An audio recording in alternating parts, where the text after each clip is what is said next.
Hello again, Jim Dowson here, guest presenter with the Templar's special emergency broadcast service, seeing you through the COVID-19 84 to the bitter end. Hope you're all well. How are you today? Everybody fine?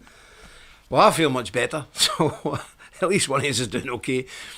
Now, this eye's still playing up, but anyway, let me see. The text is about this size now on the screen. I'm actually going to get a little screen here so I can see you right there. But we're always trying to be careful. Wes McFarlane, lovely to see you. Rod Top. Can you scroll up to the top in case I've missed anybody? I'll do the first one. Yeah. Jonathan Budine, how are you, my friend? God bless you. Les Androkovich, lovely to see you too. Christopher Graham, lovely. In Wisconsin. I used to run about Wisconsin, a place called Monroe. I don't know if you know Monroe.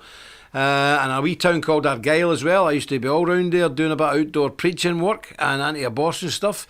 Janesville, all that, all round Wisconsin. Yep. Scott Rash, how you doing? Andy McCoy, Dan Greer. Yep, keep going, go down a wee bit. St. Paul's, Minnesota is on fire. It's yeah, not on fire. It's not on fire. Because it's not Minneapolis. Ah, yes. Well, there you go. Yeah. Yep, Donald, yep. Okay, oh yeah. Good, God bless you. Lady Rotha. Lady Rotha, I always like to see Lady Rotha in the room. And Nicholas, 1745. Yes, how you doing, Nick? Nice to see you, buddy. Michael Kreitz. How you doing, Michael? God bless you. Antonio Abad Ribelo. How are you? Lovely to see you. William Mumford. A good evening to you, sir. Spider, there's my old pal Spider. Spider, how you doing in Houston, Texas? God bless you, brother. You're a man of great wisdom. Joseph Taylor, how are you? And he's from England. Good. And Big Frank Bukovitz. Aye, he's always there and no far away from it, isn't he? Who else have we got here? Barclay Burker, nice to see you. Brian Payton, love to see you.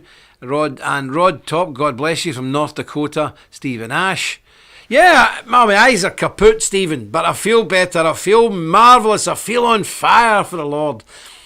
And I'd fight anybody, but I wouldn't be able to see them, so everybody's safe at the moment. Tara Templeton, there's another good woman. Tara Templeton, lovely woman. Michael Kreitz, hello, nice to see you. Thanks very much. I know a lot of you have been praying for me. I do appreciate it. I have a jokey nature, but I know you've been praying for me, and thank you. God bless each and every one of you, because it's a pretty rough couple of weeks, I can tell you that. But sure, there's worse that happens on the high seas, so don't worry about it. Ricardo Shell, God bless you. Remember, like the video, click subscribe, press the bell, comment below. Now, let me just give you a wee bit of scripture here just to set the tone, because it's good. So we're in where are we? 1 Thessalonians 5. And I'm going to read from verse 20. Well, is it 5? Yeah, it is 5. Verse 21. Prove all things. Hold fast that which is good. Abstain from all appearance of evil. And the very God of peace sanctify you wholly. And I pray God, your Holy Spirit and soul and body be preserved blameless unto the coming of our Lord Jesus Christ. Faithful is he that calleth you, who also will do it. Brethren, pray for us. Lovely, and may God add his blessing to this, the reading of his own infallible, inspired and totally and completely inerrant word. That's a lovely, but it says there in verse 22, abstain not from all evil, abstain also from the appearance of evil. So we've got to even be careful we don't appear to be evil. Very difficult. I find it very difficult, but life is difficult. The Christian walk is difficult. I suppose if I lived another 500 years, I might just be getting it half right, but I'm not going to. So we just have to do what we can do in the time we've got allocated to us, which is 10. But, some of us are not going to get that far. Right, I want to speak to you today about a couple of mad things. Let me see now. Get some notes. Got one of these great fountain pens. They're great when they don't leak all over your jacket. Let me see now. Right, the carry on in America. We have to talk about this.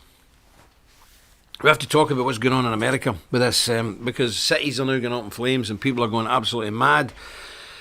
As predicted, and I hear tell that a shop owner shot dead a looter, and he was immediately charged.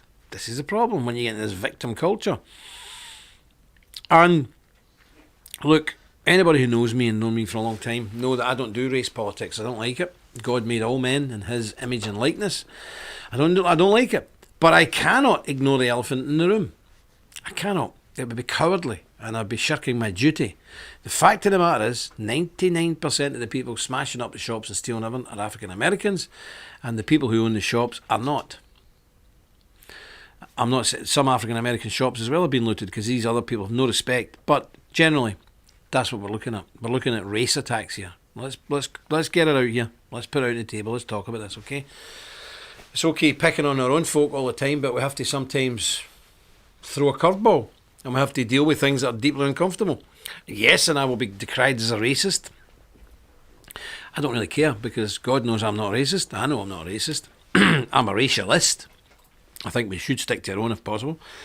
But I've nothing against a man because of the colour of his skin, and I think judging anybody by the skin pigmentation they've been given is utterly ludicrous. I don't even understand. I can't grasp it. But the reality is there is a race war in America. That's it. Now the thing is, everybody else knows it. The other people who are not the same colour as me, they know it. They know it's a race war, and they never miss an opportunity to push that home to make political gain. The only people who don't accept that it's a race war are us, white Europeans, us. We don't accept it's a race war. So, it's like the Germans or the Japanese invading America in 1941 and taking over the whole country, and people just saying, no, it's not happening, it's not happening. Of course it's happening every day. And now we see any excuse being used for the mobs to be unleashed on the streets with the supervision of Antifa and all these commie red college professors all stirring it up and stoking the fires of hatred. And of course the Democrats and the Democratic Party playing the race card. We've seen it all before, but still our people my colour, refuse to accept there's a race war. There is a race war. People often say to me, there's going to be a race war in America. There's been a race war in America for generations. And that's the way it is. So it's a terrible thing. That's what's happening, and we need to accept it. Now I want to show you something here. I think we'll pull up that clip of the lady in the wheelchair. Watch this. That light. Can we not dull that light? Huh?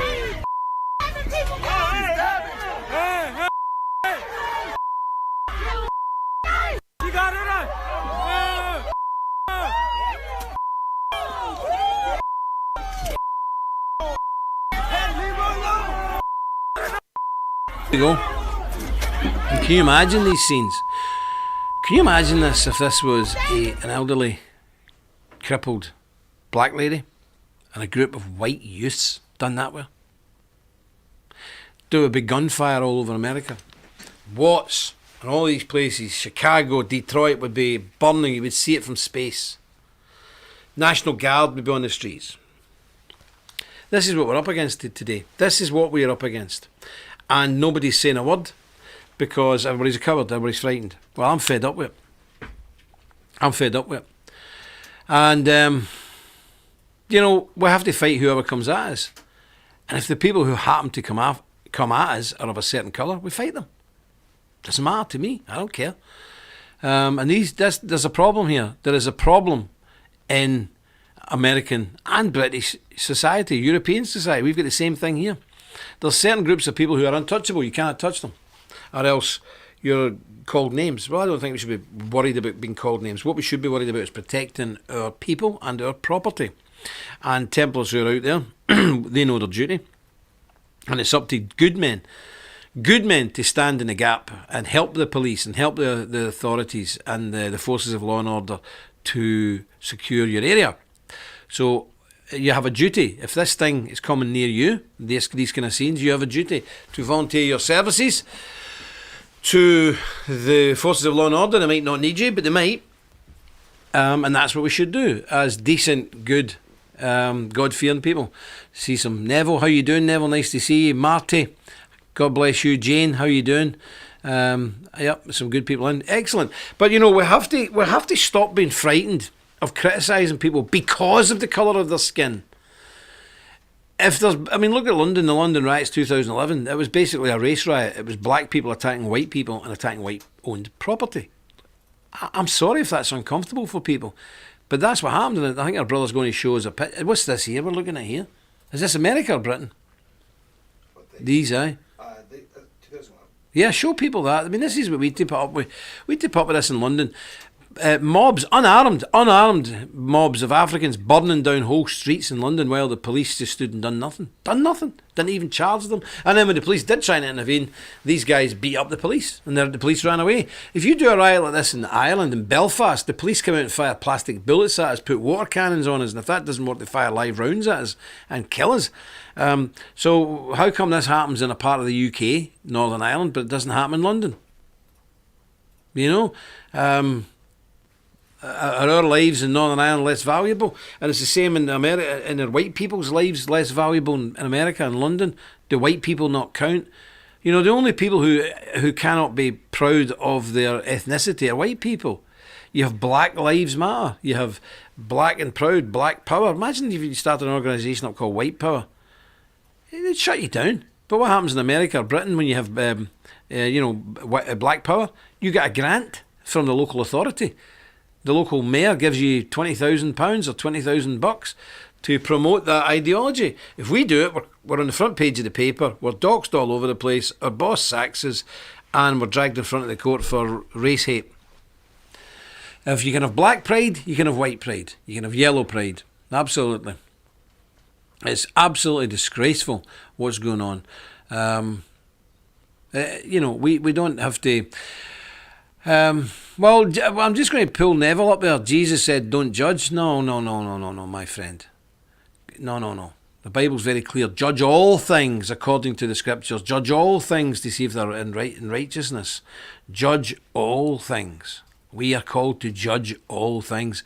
Ultimately, we cannot make a decision on somebody's salvific condition. God indeed does judge that. But we are called to judge all things. Very dangerous talk, that. It's almost like I believe in free speech talk, or I believe in personal freedom. Well, do we believe in the personal freedom of these folk to run about rioting and burning places to the ground? No. My solution would be the police read the Riot Act, give them 20 minutes to clear the streets, and if they don't clear the streets, put an M60 on a tripod and mow them down. Mow them down in their thousands. Have the bodies so high that the cars cannot get down the street. No more rioting. No more rioting. People in these areas, and I'm talking about decent, good black people, have spent years getting themselves out of the ghetto to build businesses, to feed their children, to put their kids through college, to try and make a better life here. And these people are just taking it all away. And the police are so terrified now of intervening in case they also get sacked or they are also up in the charge of brutality, that the mobs now are out of control and nobody can do anything with them. This is not correct. This is not the way things should be. If people are burning and wrecking, and let's face it, what political statement are you making stealing a 52-inch plasma screen from Home Depot? Where's the politics in that, my friend? None. At least when we were rioting in Belfast, we were fighting on the streets with the other side or the forces of the government. We weren't stealing 50-inch TVs. Occasionally it did happen. People would break into the booze shop and things like that. But you're always going to have scum. You're always going to have scum everywhere you go. But it's not good enough. It's not good enough. And we should be backing the forces of law and order to the utmost. These people who are looking like that, they should be shot. They should be shot where they stand. Because you don't need a trial and jury. They've got a TV under their arm. That's all you need to know. That's TVs. Shoot them. Shoot them on the street. That's what they deserve. They're stealing. And thievery is an awful, awful thing. Anyway, I want to talk to you about it. Just take a wee break for that for a minute. Because I want to bring something nutritious and beneficial to you. Because in times of great stress, you need to eat proper food. Now, here's a miracle food that nobody talks about nowadays. Do you notice that? Eh? All right. Aye, nobody talks about this anymore, right? But I grow this in my garden. I didn't grow this. I bought this out of the shop for £1. £1. What's that, 80 cents? Rhubarb. Rhubarb. You cannot beat a good bit of rhubarb. Honestly, there's nothing to beat it. There's different varieties. This is, I think, champagne rhubarb, the finest, but I only ever go for the finest rhubarb. You can get rhubarb anywhere, but there's something special if you get the best rhubarb. Really good rhubarb. You can really get your teeth into it. Now, I don't know, how many folk on here like a bit of rhubarb? Do they eat rhubarb in America? Yeah. Do they really? Yeah, rhubarb, there we go. Bowl of sugar, that's it. Donald Pollock knows. Bowl of sugar, dip the rhubarb in it. That was our treats. We didn't have sweets, Hershey's and all that in my day. with a stick of rhubarb, dip it in the sugar, and chew away the rhubarb. But I like it stewed and put in custard. That's just a meme way and a half. Yeah, that's somebody's going to make a terrible meme of this. Yeah, you got some in your garden, Jonathan? Excellent. Oh, rhubarb and custard, you can't beat it. Oh, yes. Yes, everybody's... Good to see I'm in the company. Nick doesn't like the rhubarb, but he's an Englishman. Strange lot. Rhubarb, you cannot beat it. I love a bit of rhubarb. So, to all the rhubarb lovers out there, I salute you. I'm with you. Excellent. I'll put this down here because I'm going to eat it later for my tea. Kids hate it, but anyway, I liked it when I was a kid. So I just took a break there because I'm so outraged. I'm so absolutely outraged by the behaviour. I mean, if we've not got enough on our plate, if people not got enough on their plate, especially small business owners, if they not got enough to deal with this lockdown and months of lost income, now people are kicking the doors in and burning their shops down and stealing everything and then burning them. You know, it makes me sick. But of course, the police now are so cowed and terrified, they don't want to do nothing. And who can blame them? Who can blame them? Right, today, folks, I want to show you these again. Because we put these up a couple of weeks ago. Now, I've got to say I was a bit disappointed. Because I thought everybody would make a mad rush for them. Let me tip these on. These are good, aren't they? I may eat my rhubarb with these on. These are the finest quality. Well, I love the smell of them. Finest quality, really, really thick calf leather gloves, white gloves for your regalia. Nothing looks better when you're... Wait a minute. Have we got a sword? Let's do the whole thing. It's great being it's like being a kid again, isn't it? It's marvellous. Okay. So look at this.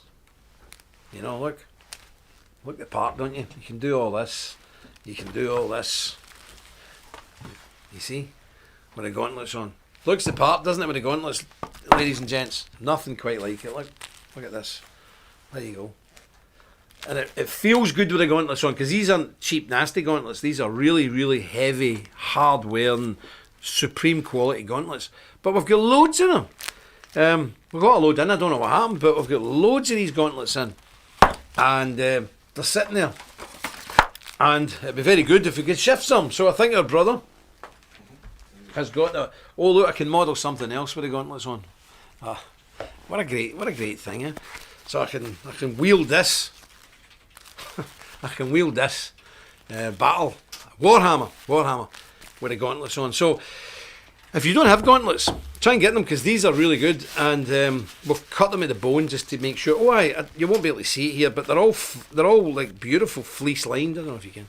They're all fleece. Can you see that? Hold it where your head is. We're here. Yeah. Down. Here. Keep going. There you go. There we go. There you go. Hope we don't show my spots. So there we go. Beautiful. And of course, you may use them if you ever bump into Mark Zuckerberg or what do you call him, Obama. You can challenge them to a duel. The old days. Slap them in the face with the gauntlets. And challenge them to a duel. Not a lot of dueling goes on nowadays, maybe not enough of it. But if you can't challenge anybody to a duel if you don't have gauntlets. So if no other reason at all, you may have to fight a duel one day like a southern gentleman or an old-fashioned British gentleman. So at least you have your gauntlets if you need to fight the duel. I hope you don't, but you never know. So I also want to show you something remarkable. We've had enough bad news and terrible stuff, so I want to cheer you up. Who wants to be cheered up? Let's have a show of hands. How long is the delay on this? 10-second delay. Who wants to be cheered up? Who wants to see something so unbelievable that it will stupefy your mind when you see it? The ingenuity of humans. We are a remarkable species, ladies and gentlemen. We can turn our hand to anything in a crisis. It's quite incredible. Yep, everybody does. Everybody wants cheered up. Well, I've found a treat for you. Watch this.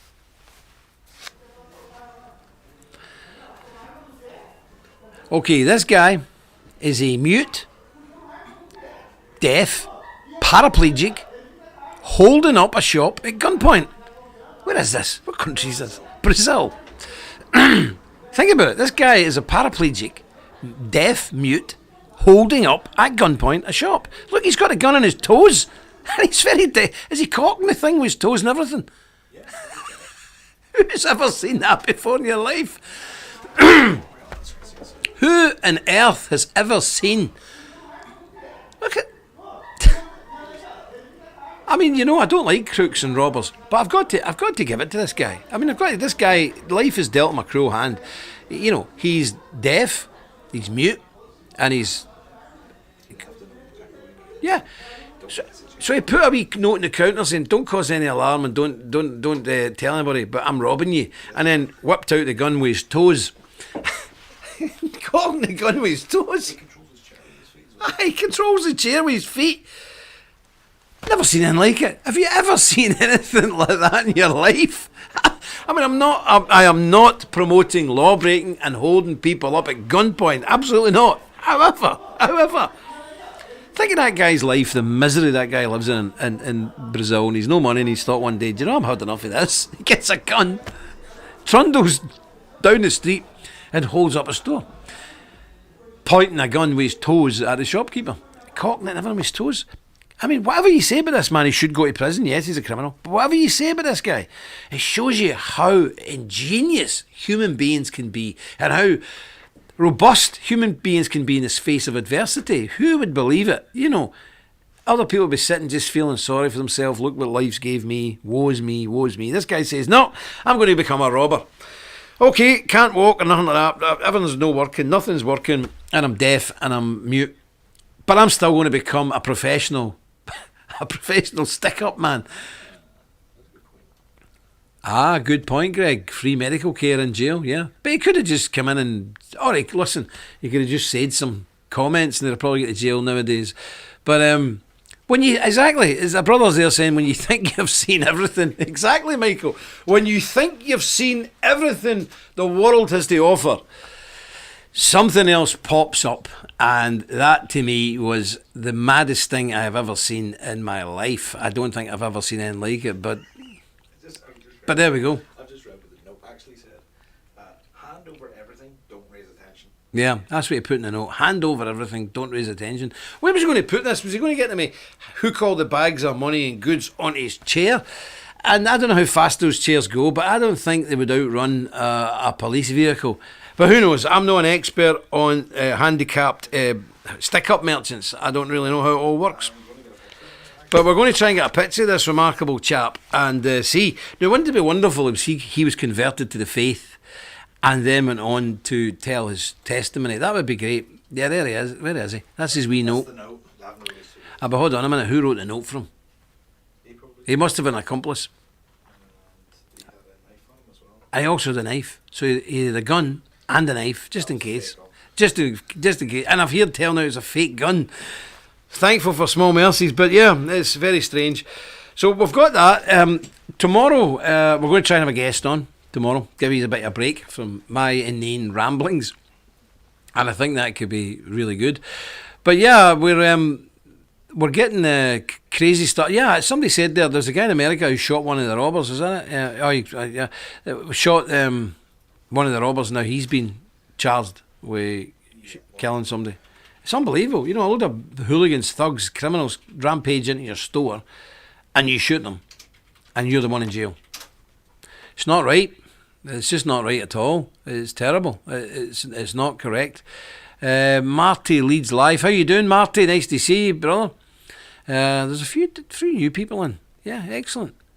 Well, I don't know what the situation is now with a lockdown in America. I don't know. We'll wait and see. But on a final note, there's a huge row now going on in the United States of America regarding Twitter.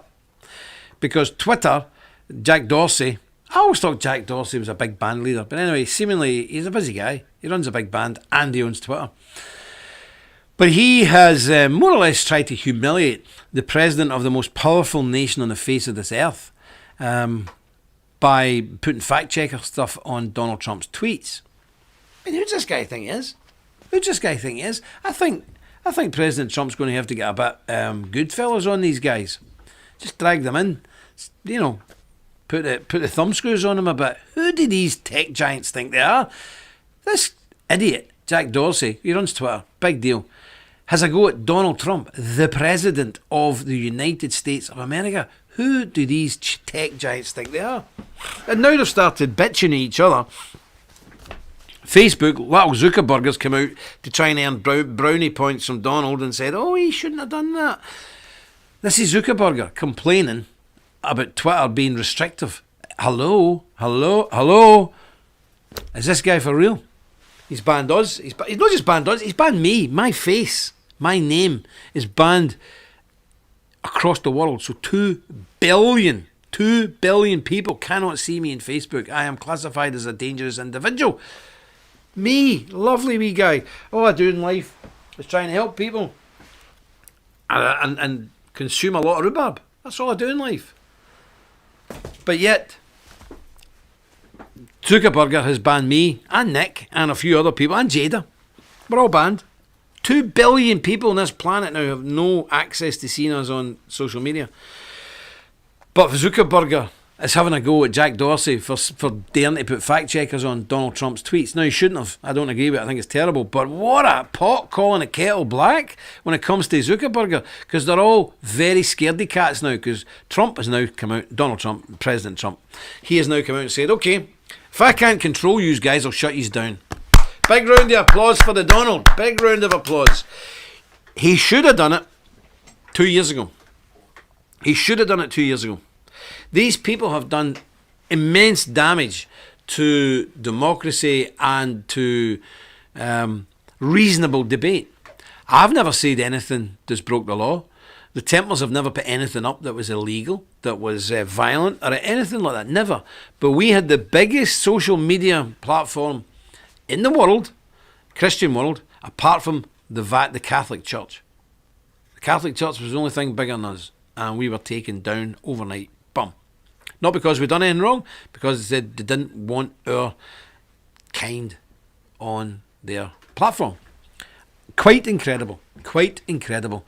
And you know, people who build these things up, I'm sure there was thousands and thousands of man hours went into that, and it was the way that people all over the world kept in contact with the order, and they just took us down. So that's why it's important that you look below me and you get linked up with VK and what's the other thing we're on? Discord? Yeah. Discord. It's very important. I just wish Donald Trump had done this 2 years ago and really put these people in their place. You know, Mark Zuckerberg hasn't served his country. He's never had a uniform on in his life. Never. But he now is probably one of the most powerful men on the planet. It's not right, and he can dictate to people like us and other groups, and even dare try to dictate to the president what can happen and what can't happen. Now, I'm just being told the shopkeeper in America who has shot one of the robbers, the looters, the shop owner has been charged with murder and not allowed bail. Can you believe that? Can you honestly believe that? A man trying to defend his property and his life. 59-year-old male. I wonder if he's white. He shoots the robbers. Is he? We can show his image, don't know if we can broadcast it, but that's him. Yeah, white guy. Respectable, typical American, decent white guy. Pawn shop, yeah. So he might even be a Jewish gentleman. But very respectable looking American guy. You know, typical nice guy, suburban man. Defends his own life, defends his shop, and shoots one of the gangsters who are trying to kill him and rob his shop. And he is now, and I guarantee that guy's never broke the law in his life, he has now been charged with murder. Not with manslaughter or aggravated, whatever, murder.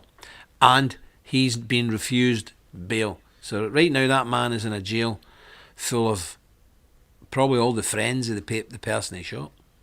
Terrifying. Can you imagine it? It's absolutely disgusting, and I think what you should do tonight, I know a lot of people are praying for my eye, forget my eye, just forget my eye for a day, okay? Let's pray for this gentleman. Do we know his name? Yeah, I'm not sure where it's broadcast, so I think it's in the papers. It's in the papers, what's it? Is it R-I-P-L-E? R-I-P... What's it? Ripley, is it? Ripley. Ripley. John Ripley. So Mr. John Ripley. What town's he from? Or Ripple. Ripple. Ripple, or Ripple. Let me just write it down here for you. When we'll find out what his name is. I want everybody to pray for this man and his family. Can you imagine how terrifying if that happened to you? Oh dear. So it's John Ripple. R-E-I-P-L-E. John Ripple. R-E-I-P-L-E. And he's, what town is he from? He's from, they haven't released his address, but he is in the Galesville. What city is this? I don't know. It's Minneapolis. Minneapolis. Right, so it's John Reeple from Minneapolis, pawn shop owner who shot and killed a looter, and now that man has been flung in jail. He shot two. Shot two of them. He shot two, but one died. Ah, good on him. He shot two of them, one died, and now he has been refused bail and he's languishing in a prison which will be busting at the seams with robbers, looters, rioters and all the rest of it. He looks a very decent, typical American white guy, middle class white guy. And there I'm looking at him. Yeah, put it up on the screen. I couldn't care less. And the man's innocent until proved guilty, and I think we need to pray for this man. Seriously, folks, you need to pray for him, for his safety where he is right now, and you have to pray for his family. They must be worried sick. They must be out of their minds with concern and worry. So let's pray for this man, that the guardian angels would be sent from heaven to guard him and protect him from the minute he goes into that place to the minute he comes out. Lord, protect that man. Pray for that man. Pray for his family, for his wife, for his children, who must be beside themselves with anxiety. Let's pray that God would send a mighty army of angels to surround him, to keep him safe, that nothing could harm him or his family, and his family would have the courage and dignity and fortitude to get through this. Let's do that. Let's all pray for him this day until he's released as well. Okay, and spread his case about. Let people know about it. Write to your governor. Get your minister involved. Get your priest involved. Let's try and do something to help this man in this predicament. Okay, I think it's really important. So God bless him. God bless America. God bless Canada, Australia, New Zealand, Ireland, England, Scotland, Wales, Germany, France, Norway, Denmark. Let's bless our people everywhere across the world, and bless all our countries, and ask for God to come sooner rather than later, because how long can we put up with this? It's like dying the death of 1,000 cuts. Better that the Lord would return with swords of flame and glory than we go on another day like this. This is actually worrying about him. So Eh? this is a bit worrying. I don't know if you can read I can't see it. No, don't worry about it. We've done enough.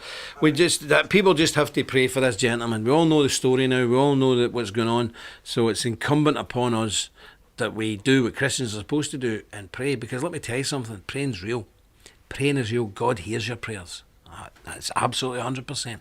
God hears your prayers, and if enough of us pray, we pray hard enough and loud enough and long enough, God will answer our prayers, and this man will be delivered from the snares of the devil and the pit that he's been thrown in by evildoers and wicked people in high places. Okay, let's do it. Let's do it. Let's get that. Well, listen, that's all from me today. I'll see you again tomorrow if the Lord doesn't come or call. And I hope Ollie's in the next 24 hours really get behind this case and really get behind this gentleman and his family and make a big hullabaloo all over the world that this man should not be in this position, okay? So, as I usually say to you, remember, stick close to God. You won't go far wrong. Deus Volt. The threat is real, and we are on the front line. In a world of misinformation and attacks from the left and mainstream media, censorship, deplatforming, it is time to call out the fake news and bring you the truth. We are the Knights Templar. Visit our website and join today. We are the Resistance. Deus Volt.